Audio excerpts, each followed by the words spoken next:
और अंत में अभी कहा गया कि भाई हिंदू धर्म में हमें विश्वास रखना चाहिए, उसके प्रति कार्य करना चाहिए। मैं आपसे पूछूं, काहे विश्वास रखना चाहिए हिंदू धर्म में भाई? इसमें ऐसी क्या चीज है जो दूसरों में नहीं है? आप कहेंगे कि साहब बहुत अच्छी उदारता की बातें हैं।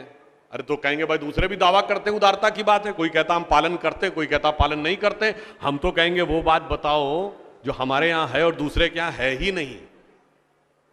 वो जानते हैं क्या है? आप सबने वैदिक गणित का नाम सुना है ना, पर कभी सुना है किसी दूसरी जगह कि धर्म ग्रंथ में गणित हो?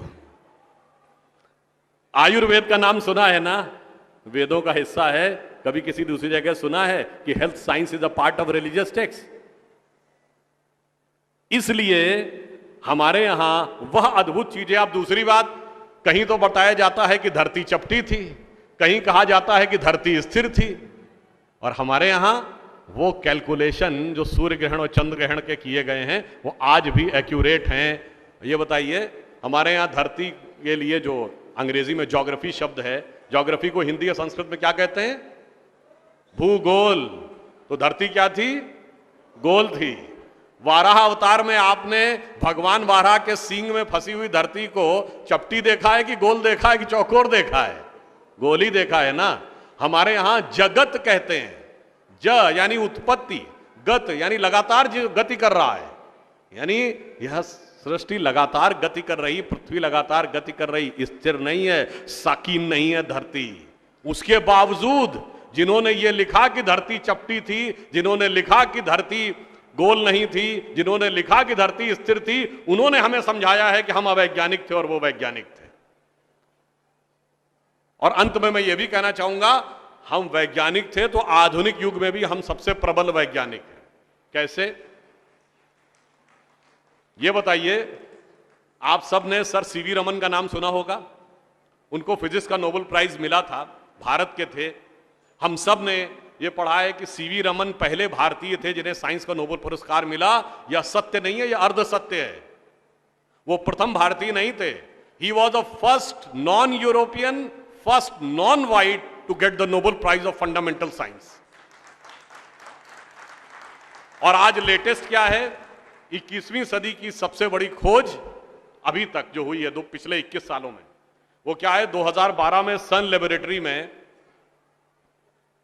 जिसे एक पार्टिकल खोजा गया, जिसे कहा गया ये ब्रह्मांड का फंडामेंटल पार्टिकल है, उसको कहा गया गॉड पार्टिकल, आम बोलचाल की भाषा में, कि शायद यही ईश्वरीय कण था जिससे पूरी सृष्टि बाद में बनी।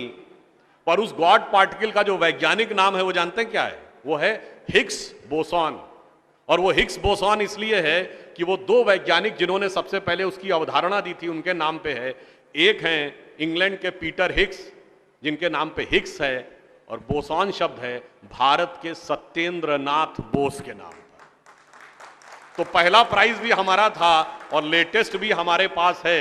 इसलिए हम ये कह सकते हैं कि हम दुनिया के एक इकलौते देश हैं जो गॉड का भी रास्ता दिखाता है, जो पार्टिकल का भी रास्ता दिखाता है, जो सोने की चिड़िया भी है, जो जगत गुरु भी है, जहां पर इतना पैसा है था कि हजारों सालों से अलेक्जेंडर से लेके डच, पुर्तगीज, अंग्रेज, मुगल, अरब, तुर्क पैसे के लिए आते रहे। और यहां ऐसा भी था कि कोई भी सम्राट दुनिया में बाकी जगहों पर राजा तब तक राजा रहता था जब तक मर न जाए या मार न दिया जाए। यहां पर अंतिम समय में संन्यास धारण करके वह जंगल में चला जाता था। तो हमने ऐसी महान संस्कृति दिखाई है।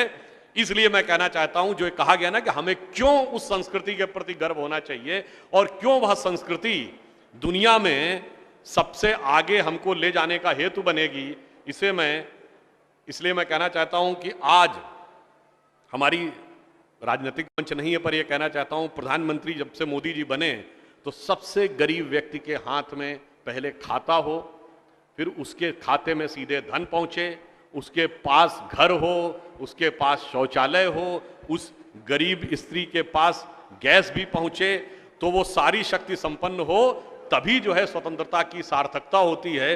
जिसे कहते हैं ना, उगा सूर्य कैसा कहो मुक्ति का ये उजाला करोड़ों घरों में ना पहुंचा। तो वो भी करना है। और वैश्विक स्तर पे आज दुनिया में युद्ध हो रहा है, मगर हम जानते क्या, ये कह के मैं बात समाप्त करता हूं। अटल जी की बड़ी प्रसिद्ध कविता थी, जो पुराने लोग हैं सबको याद होगा, कि हिंदू तन मन हिंदू जीवन, रग रग हिंदू मेरा परिचय, तो उसी कि मैं अंतिम छंद को एक बार आपके सामने पुनः कहता हूं कि हम में और दूसरों में क्या अंतर है कि होकर स्वतंत्र मैंने कब चाहा मैं कर लूं जग को गुलाम, मैंने तो सदा सिखाया है करना अपने मन को गुलाम। गोपाल राम के नामों पर कब मैंने अत्याचार किया, कब दुनिया को हिंदू करने घर घर में नरसंहार किया, कोई बतलाए काबुल में जाकर कितनी मस्जिद तोड़ी। भूभाग नहीं शत शत मानव के हृदय जीतने का निश्चय, हिंदू तन मन हिंदू जीवन, रग रग हिंदू मेरा परिचय। धन्यवाद।